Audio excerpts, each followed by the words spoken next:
اور قربانی سے پہلے قربانی، جیسے آپ نے بھی کہا کہ یہ استعارے کی بات شیخ رشید صاحب نے پہلے کی تھی کہ لیجئے جی قربانی ہوگی اب، لیکن قربانی والی عید ویسے تو نزدیک آ رہی ہے، اور کل طاہر القادری صاحب نے کہنا تھا کہ انقلابی جو فتح یاب ہو کر عید گھر میں منائیں گے، تو اب یہ 25-26 دنوں میں کیا ہونے والا ہے اور کہاں سے، اور اب یہ جو ڈسٹنس ہو گیا ان دونوں کے درمیان بھی، پہلے تو ایک ہی جگہ پر پارلیمنٹ ہاؤس کے سامنے یہ دونوں جماعتیں، یہ دونوں گروپس تھے، اب آزادی مارچ والے واپس آ چکے ہیں ڈی چوک پہ، اور انقلاب مارچ والے وہیں پہ پارلیمنٹ ہاؤس کے سامنے ہیں، تو یہ تھوڑی سی تفریق یا تھوڑی سی آپس میں جو لائن کھینچی ہے اس کے اثرات یا اس کا جو اس وقت ڈیوائڈ اینڈ رول والا کام بھی شاید وہ حکومت کے کام کرنے دھرنے والے کر رہے ہوں گے کہ ان کو جمہوریت کا یہ لولی پاپ دے کے شاید آزادی مارچ والوں کو انقلاب مارچ والوں سے دور کیا جا رہا ہوگا، لیکن ایک مقصد لے کر یہی آئے ہیں کہ نواز شریف کی جو موجودہ حکومت ہے وہ دھاندلی کی پیداوار ہے، اور اس حکومت کے ہوتے ہوئے کوئی پاکستان کا بھلا یا پاکستان کی عوام کا بھلا نہیں ہو سکتا۔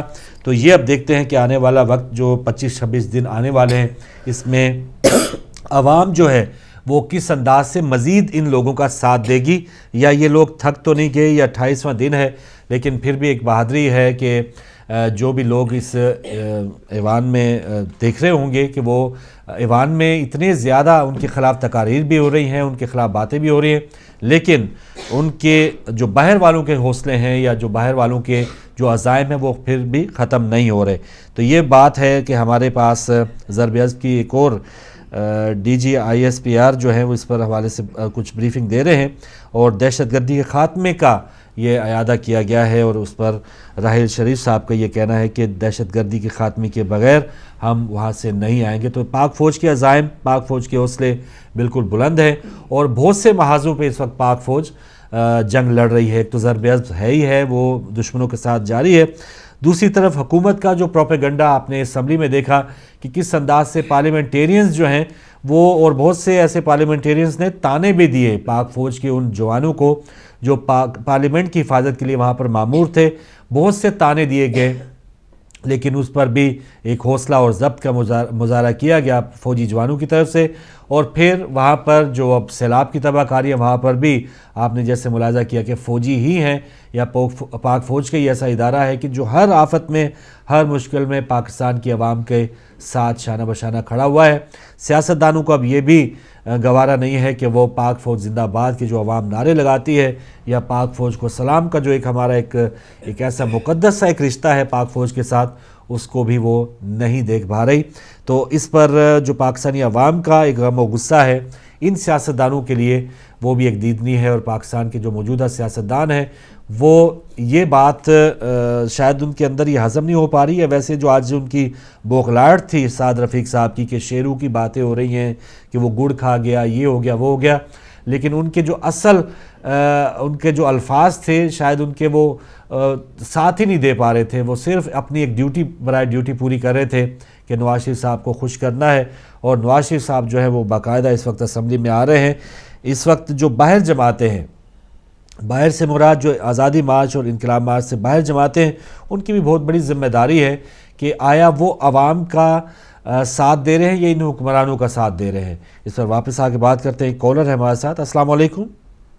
السلام علیکم، میں اظہر بات کر رہا ہوں مانچسٹر سے۔ جی مہربانی اظہر صاحب، بہت شکریہ۔ جی ابھی آپ نے فوج کا ذکر کیا اور خاص طور سے پارلیمنٹ کی ریفرنس میں آیا تھا، جی تو ایک چیز میں کچھ دنوں سے سوچنا چاہ رہا تھا، مجھے اس کا جواب مل سکا جی کہ پاکستان ٹیلی ویژن کارپوریشن اور جو دوسرے ہمارے ادارے تھے، جب فوج تعینات ہو گئی تھی پارلیمنٹ اور وزیر اعظم ہاؤس پہ، تو یہ بات سمجھ میں نہیں آئی کہ اسی سیکشن 245 کے تحت پی ٹی وی کی جو عمارت تھی اس پہ فوج کیوں نہیں تعینات کی گئی۔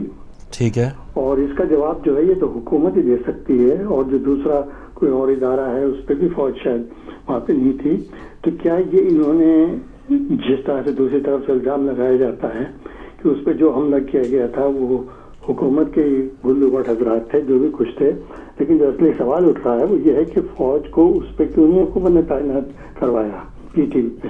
ٹھیک، تو ایک سوال تو یہ ہے، اگر آپ کے پاس اس کا جواب ہو تو مجھے ضرور عنایت کریں۔ صحیح۔